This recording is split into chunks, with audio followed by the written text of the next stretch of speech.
안녕하세요. 하트포드 제1장로교회 성도님들. 어제 우리는 요한일서 3장 1절에서 3절을 통해 하늘 아버지의 사랑과 그 사랑이 우리를 하나님의 자녀로 삼은 정체성을 묵상했습니다. 오늘 본문 3장 4절에서 6절에서는 그 하나님과의 사랑을 가로막는 죄에 관련돼서 얘기합니다.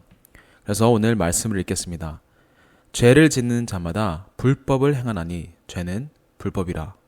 그가 우리 죄를 없애려고 나타나신 것을 너희가 아나니 그에게는 죄가 없느니라.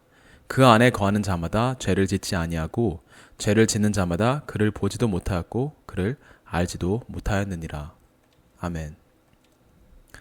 요한은 본문을 강하게 시작합니다. 죄를 짓는 자마다 불법을 행하나니 죄는 불법이라. 여기서 불법은 무슨 뜻일까요? 원어로 보면 아노미아라는 단어인데 이것은 법이 없는 상태, 무법을 말하기도 하고, 이제 신학학자 쿨리는 이 아노미아라는 단어를 의도적인 반역이라는 뉘앙스가 있다고 표현합니다. 그래서 단순히 실수가 아니라 하나님의 통치를 의도적으로 거부하는 태도입니다. 그래서 이 불법이란 하나님을 왕으로 인정하지 않고 그분의 법을 따르지 않는 반역적인 마음가짐입니다. 그리고 요한이 죄를 불법이라 정의한 것은 그 당시 이단들의 가르침 때문입니다. 그 당시 이단들은 이제 육체의 죄는 영혼과 관련이 없다라고 주장했습니다. 그래서 내가 몸으로 뭘 하는 그 잘못됨과 죄들은 내 영혼의 상태에 아무런 영향을 끼치지 않다고 말했기 때문에 그런 잘못된 사상을 지금 요한은 정면으로 반박하고 있는 것입니다. 그래서 설명하는 겁니다. 아니다. 죄는 하나님과의 관계를 끊는 것이다. 그리고 이것은 거룩한 질서를 뒤흔드는 반역 행위이다. 이런 식으로 지금 죄를 설명하고 있는 것입니다. 그래서 하나님의 자녀는 죄를 가볍게 여기지 않습니다. 죄를 정당화하지도 않고 죄를 다시 짓게 하는 습관을 거부해야 합니다. 이제 5절에 나아가서는 예수님이 이 땅에 오신 목적을 말합니다. 그가 우리 죄를 없애려고 나타나셨다. 여기서 없애다라는 동사는 아이로라는 헬라어 단어인데 이것은 이제 덮어주다라는 의미가 아닙니다. 덮어줘서 없앤다라는 게 아니라 들어 올려서 제거한다라는 것을 의미합니다. 마치 우리가 땅에 있는 잡초를 뽑아내듯이, 들어서 뽑아내듯이 예수님은 죄를 뿌리채 없애려 오신 분입니다. 우리가 많은 때에 하나님은 우리의 죄를 덮으셨다라고 표현합니다. 근데 이것은 성경적인 표현입니다. 그래서 우리가 주님을 영접하고 회개할 때 우리의 모든 죄를 덮으십니다. 그런데 하나님은 우리의 죄를 덮는 것뿐만 아니라 죄를 들어서 없애주시는 분입니다. 이제 제가 어릴 때 저희 가족 집 뒷마당 중 한 부분을 가든으로 만들고 싶어 했습니다. 거기다가 나무도 심고 꽃도 심고 이렇게 예쁘게 만들려고 우리는 계획했습니다. 거기에 그 부분에 이미 잡초들이 자라고 있었습니다. 그래서 이 잡초들을 어떻게 해야 되냐? 그냥 그 잡초들 위에 새로운 흙과 비닐을 덮을 수도 있습니다. 그 잡초들을 보이지 않게.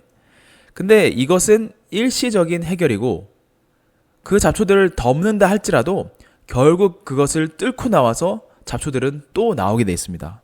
그렇다면 잡초를 덮는 것뿐만 아니라 우리는 어떤 작업을 먼저 했어야 되냐?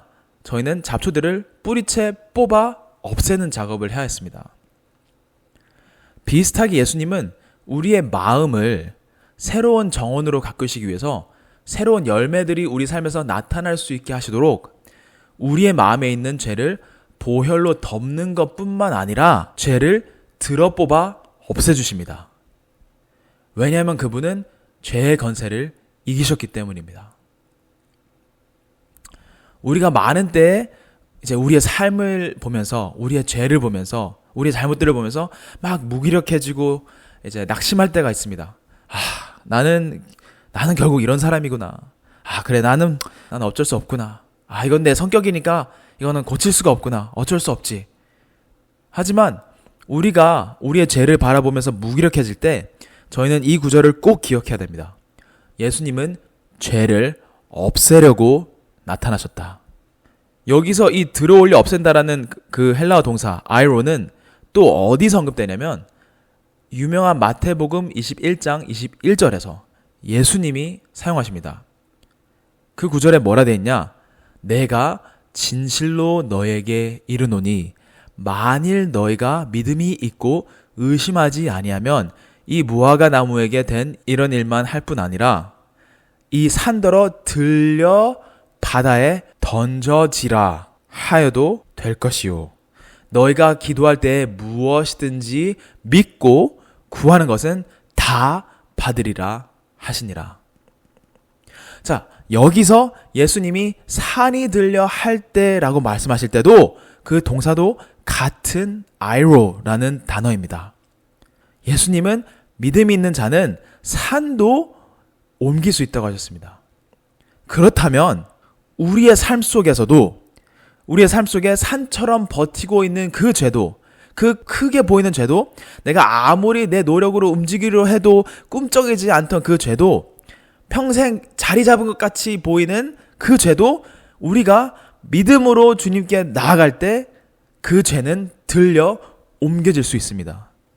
우리가 진정 예수님을 죄를 없애는 분이라는 것을 믿는다면, 그 믿음으로 우리가 죄를 대한다면 우리는 그 죄를 없애고 주님 안에서 죄의 권세도 이길 수 있습니다. 그래서 예수님 안에 있는 사람은 죄에 묶여 있을 이유가 없습니다. 그래서 우리 삶에서 그렇게 수십 년간 우리를 힘들게 하고 우리 삶에 있었던 그 죄들도 주님 안에서는 이겨낼 수 있습니다. 그리고 5절 후반부에는 그에게는 죄가 없느니라 라고 요한은 말합니다. 예수님을 두고 한 말입니다. 그렇다면 예수님은 죄가 없으시고 또 죄를 없애는 목적으로 이 땅에 오셨기에 6절에서는 이렇게 말합니다. 그 안에 거하는 자마다 죄를 짓지 아니하고 죄를 짓는 자마다 그를 보지도 못하였고 그를 알지도 못하였느니라. 결국 이런 논리입니다.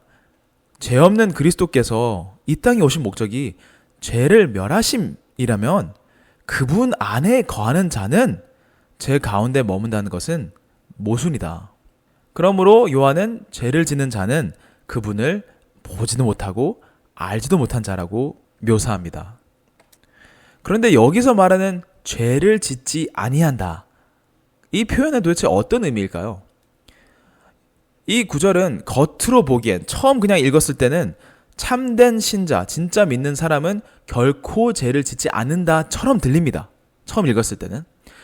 근데 이 말씀은 문자 그대로 전혀 아무런 죄를 짓지도 않는다라는 뜻은 아닙니다. 왜냐하면 이 구절을 요한일서 전체 문맥 속에서 읽을 때 요한은 이미 성도들에게 평생 단 하나의 죄나 실수가 없는 완벽한 삶을 말하는 것은 아니기 때문입니다. 이미 우리가 읽었던 2장 1절에서 요한이 말하기를 누구든지 죄를 범하면 우리에게 대언자가 계시다 라고 적었습니다. 즉 크리스천도 죄를 범할 수 있는 가능성을 열어두었고 그랬을 때 어떻게 해야 하는지 방지책을 적어 놓았습니다. 그래서 어떤 사람들은 그렇다면 5절에서 말하는 죄 짓지 않는다 라는 표현은 죄를 습관적으로 계속 짓지 않는 것을 말하는 것이다 라고 합니다.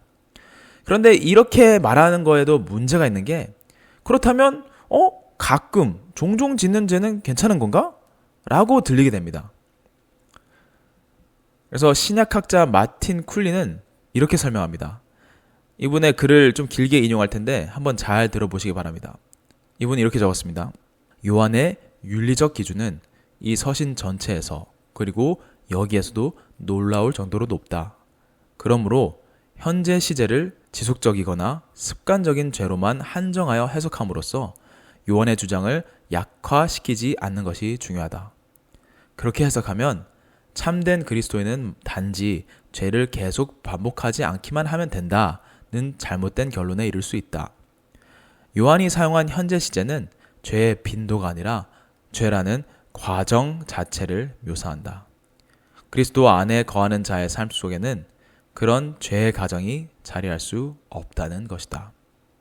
이 신약학자 쿨리가 한 말을 다른 말로 말하자면 요한의 말은 그리스도인은 계속은 아니지만 가끔 짓는 죄는 지을 수 있다 라는 허용의 의미로 이것을 적은 것이 아니라 어떤 의미로 말을 했냐? 그리스도와 연합 속에서는 죄의 과정 자체가 존재할 수 없음을 강조하는 것입니다. 그럼에도 우리가 죄를 짓는 이유는 우리가 매일 매순간 주님과 하나 되고 또 연합하기를 선택해야 되기 때문입니다. 주님 안에 거하지 않고 우리가 연결되지 않았을 때, 우리의 생명의 근원에 연결되지 않았을 때는 그때 죄는 그 틈을 타고 들어올 수 있습니다. 그래서 우리는 예수님과 연합된 상태를 항상 유지해야 합니다. 만약 그 연합의 과정 가운데 우리가 죄를 범할지라도 회개하며 용서가 있다고 요한은 알려줍니다. 하지만 그렇다고 해서 죄를 허용하는 태도는 가져서는 안 됩니다. 그래서 오늘 나눔을 요약하자면 본문은 분명히 말합니다. 예수님은 죄를 없애기 위해 나타나셨다. 그렇기 때문에 그분 안에 거하는 자는 죄에 머물 수가 없습니다. 그리고 우리는 죄 없는 삶을 주 안에서 누릴 수 있습니다. 언제 그렇게 될 수 있냐? 우리가 주님을 온전히 믿을 때, 그리고 주 안에 온전히 거할 때 우리 삶에 있었던 그런 산같이 보이는 죄들도 들려 옮겨질 수 있습니다. 그래서 오늘 하루도 죄를 가볍게 여기지 않으시고 예수님을 닮아가는 모든 성도님들이 되시기를 축복합니다. 기도하시겠습니다. 주님, 죄를 단순히 덮으신 것이 아니라 뿌리채 제거하신 주님의 능력을 믿습니다. 그리스도 안에 거하며 죄의 가정이 아니라 의의 열매가 맺히는 삶을 살게 해주시고 오늘도 주님과 연합 속에서 거룩함을 선택하게 하시고 주님의 의로우심을 닮아가길 기도합니다. 예수님의 이름으로 기도합니다. 아멘.